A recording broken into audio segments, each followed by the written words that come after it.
Good morning. Thank you for joining me in this morning mindfulness practice.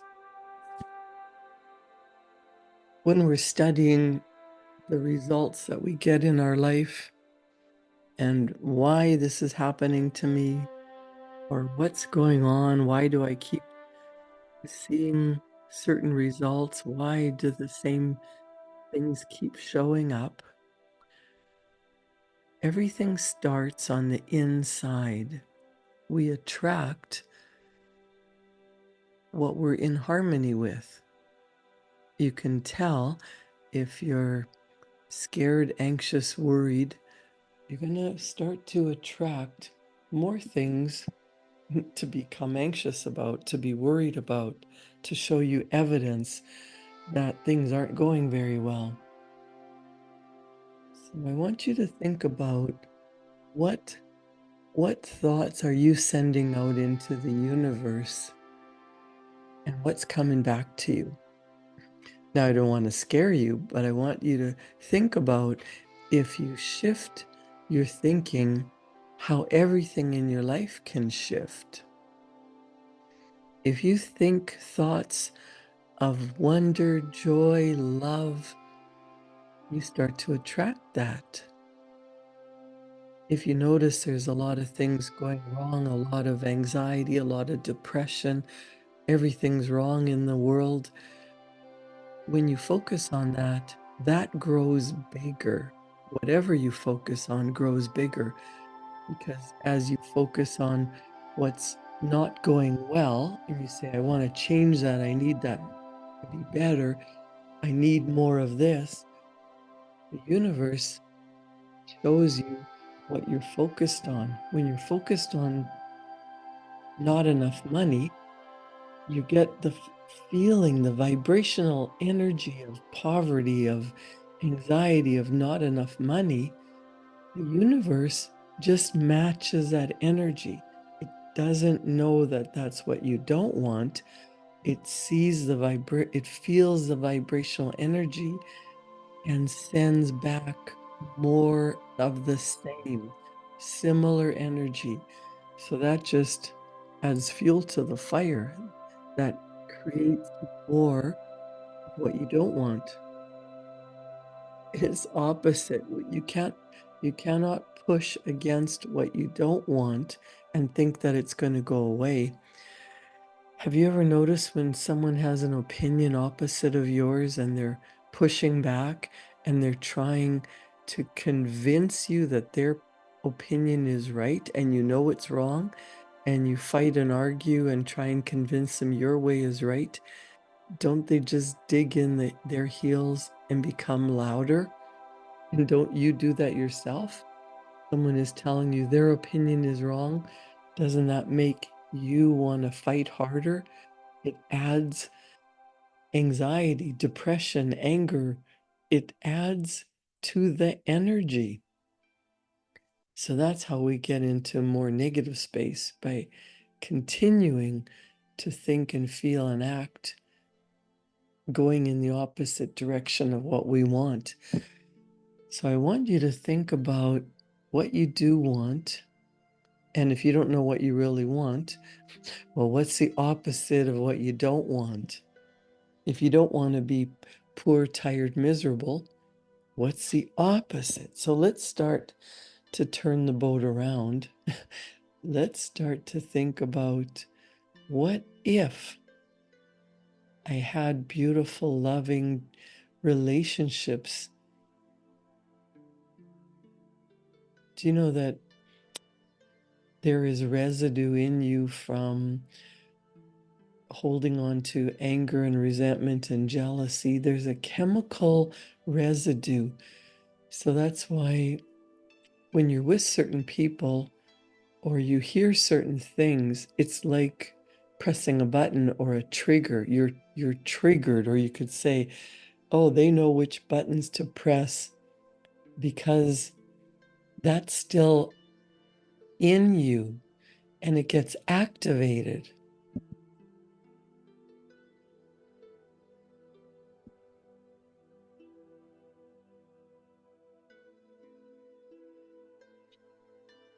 the chemical residue gets activated and brings you more of what you said you didn't want.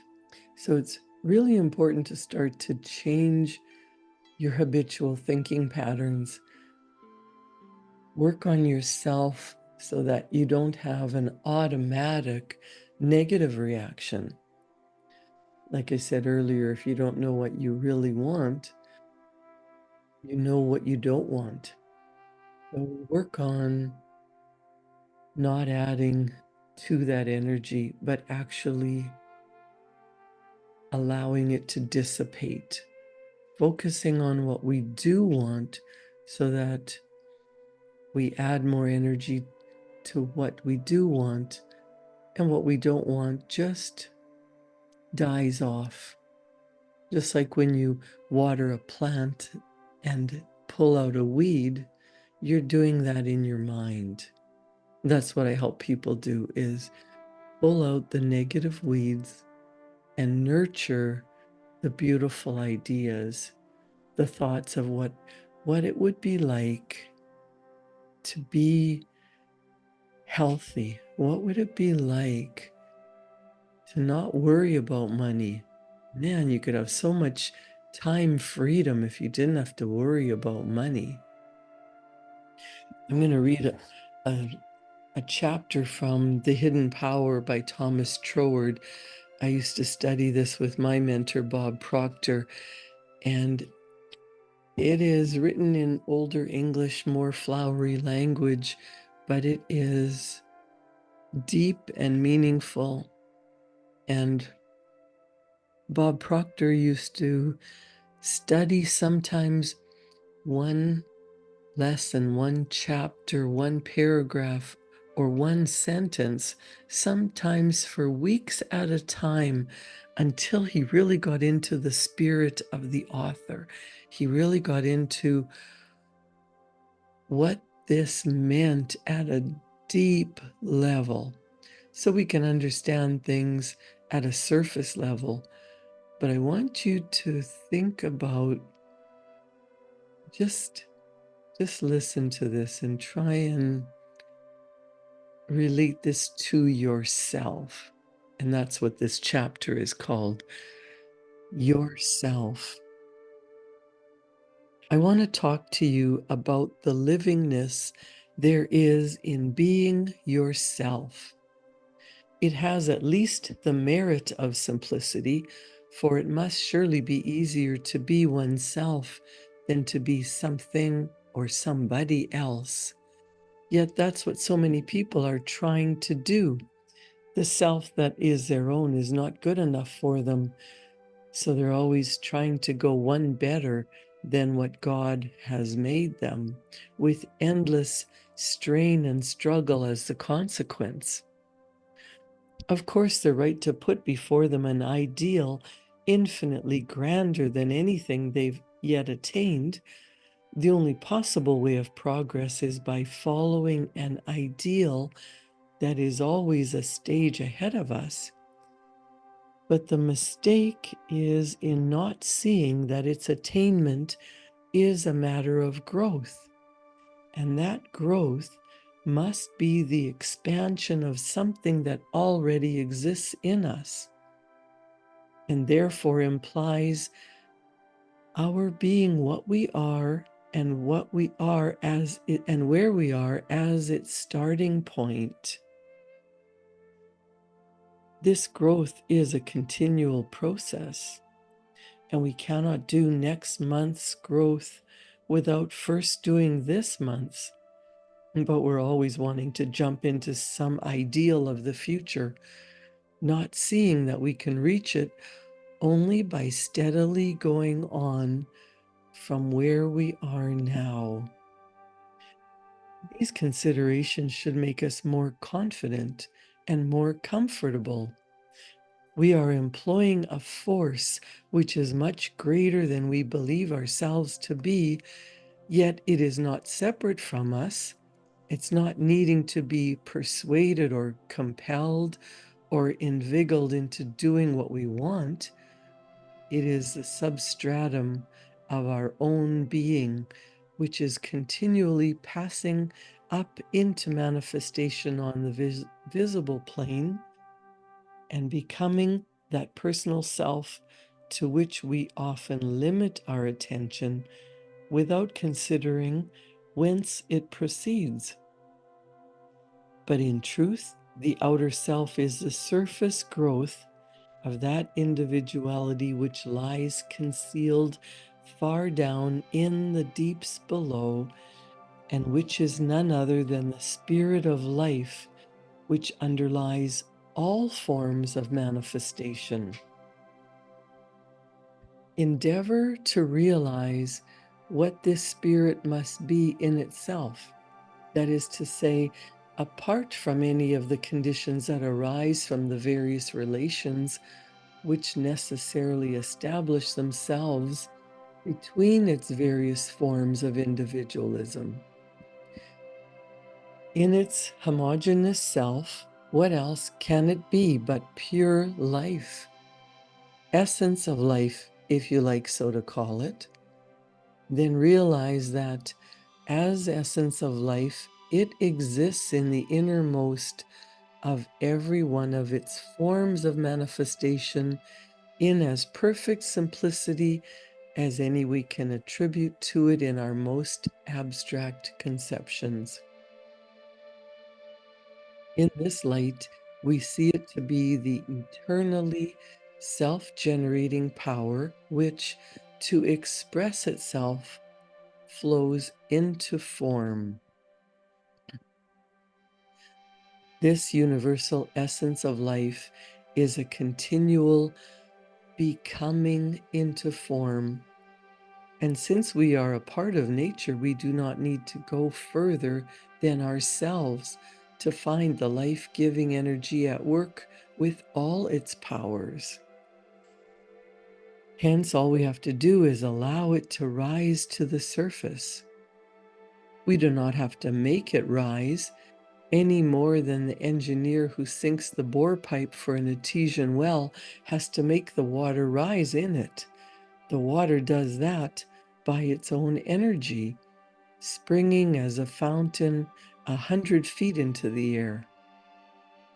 Just so we shall find a fountain of essence of life ready to spring up in ourselves, inexhaustible and continually increasing in its flow, as one taught long ago to a woman at a wayside well. This upspringing of life essence is not another's, it is our own. It does not require deep studies, hard labors, weary journeyings to attain it. It is not the monopoly of this teacher or that writer whose lectures we must attend or whose books we must read to get it. It is the innermost of ourselves, and a little common sense thought as to how anything comes to be anything will soon convince us that the great inexhaustible life must be the very root and substance of us, permeating every fiber of our being. Surely to be this vast infinitude of living power must be enough to satisfy all our desires, and yet this wonderful ideal is nothing else but what we already are in principio. It is all there in ourselves now, only awaiting our recognition for its manifestation. It is not the essence of life which has to grow, for that is eternally perfect in itself, but it is our recognition of it that has to grow, and this growth cannot be forced. It must come by a natural process, the first necessity of which is to abstain from all straining after being something which at the present time we cannot naturally be. The law of our evolution has put us in possession of certain powers and opportunities, And our further development depends on our doing just what these powers and opportunities make it possible for us to do here and now. If we do what we are able to do today, it will open the way for us to do something better tomorrow. And in this manner, the growing process will proceed healthily and happily in a rapidly increasing ratio. This is so much easier than striving to compel things to be what they are not. It is also so much more fruitful in good results. It is not sitting and doing nothing, and there's plenty of room for the exercise of all our mental faculties. But these faculties are themselves the outcome of the essence of life and are not the creating power, but only that which gives direction to it. Now it is this moving power at the back of the various faculties that is the true innermost self. And if we realize the identity between the innermost and the outermost, we shall see that we therefore have at our present disposal all that is necessary for our unlimited development in the future. Thus, our livingness consists simply in being ourselves, only more so. And in recognizing this, we get rid of a great burden of unnecessary straining and striving. And the place of the old Sturm and Drang will be taken not by inertia, but by a joyous activity which knows that it always has the requisite power to manifest itself in forms of good and beauty. What matters it whither this leads us? If we are following the line of the beautiful and good, then we shall produce the beautiful and good, and thus bring increasing joy into the world, whatever particular form it may assume.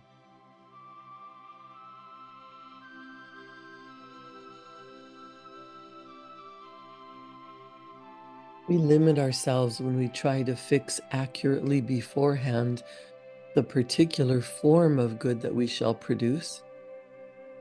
We should aim not so much at having or making some particular thing as at expressing all that we are.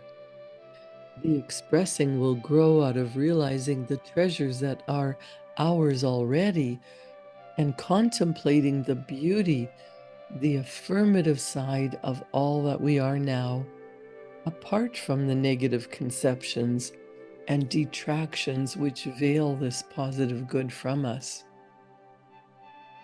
When we do this, we shall be astonished to see what possibilities reside in ourselves as we are and with our present surroundings, all unlovely as we may deem them, and commencing to work at once upon whatever we find of affirmative in these, and withdrawing our thought from what we have hitherto seen of negative in them, the right road will open up before us, leading us in wonderful ways to the development of powers that we never suspected and the enjoyment of happiness that we never anticipated. We've never been out of our right path, only we have been walking in it backwards instead of forwards. And now that we have begun to follow the path in the right direction, we find that it is none other than the way of peace, the path of joy, and the road to eternal life. These things we may attain by simply living naturally with ourselves.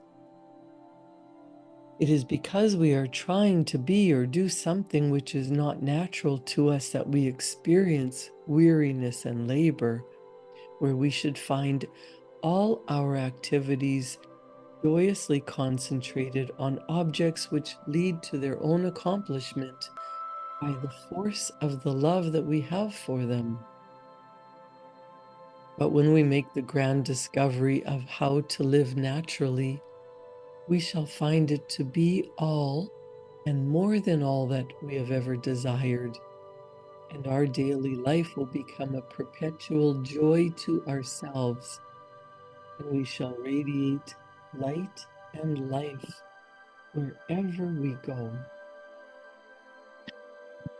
We shall radiate light and life wherever we go. To radiate light and life and joy, that must be inside of us. We must focus on light and love and joy in order to radiate that out and to attract more. Whatever we think about, whatever we are, whatever energy we're sending out into the world through our thoughts and actions attracts back to us what's in the same vibrational energy.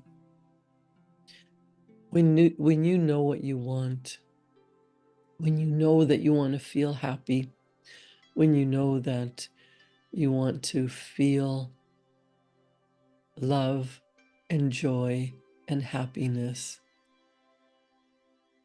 the real secret is to start to feel that.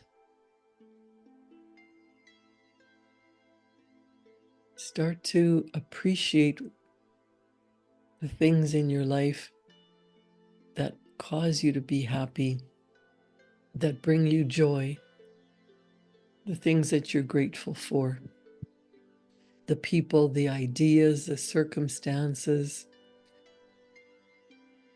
the experiences. What brings you happiness? What brings you joy?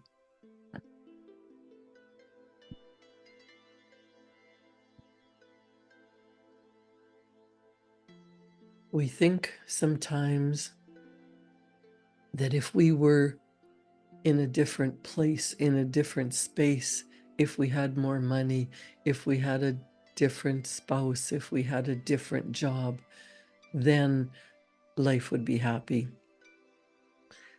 Realize that you take you wherever you go.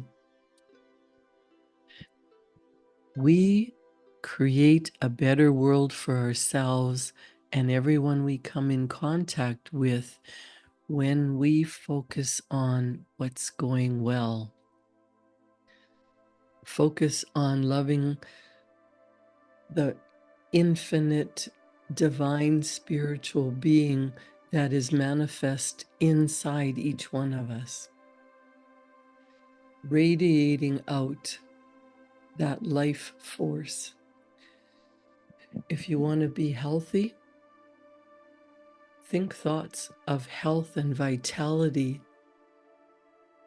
thoughts of dis-ease lead to disease. You want to be healthy and happy, practice being healthy and happy. Practice, what does a healthy person look like? What does a healthy person do? What does a healthy person feel like? How do they lead their life? You might start to recognize a pattern that could take you down the road to disease, and not beat yourself up, but just decide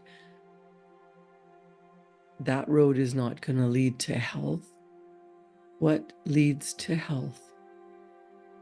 Well, we know that it's adequate rest and sleep and leisure and having fun, as well as healthy, nutritious food, thinking thoughts of joy and beauty and happiness instead of pulling in more negativity. We know that it's exercising and moving your body. So start to incorporate some of that into your daily routine. What's one little action step that would start a chain reaction that would lead to better health? Thinking thoughts of health, thinking thoughts of happiness, you start to gain an increasing awareness of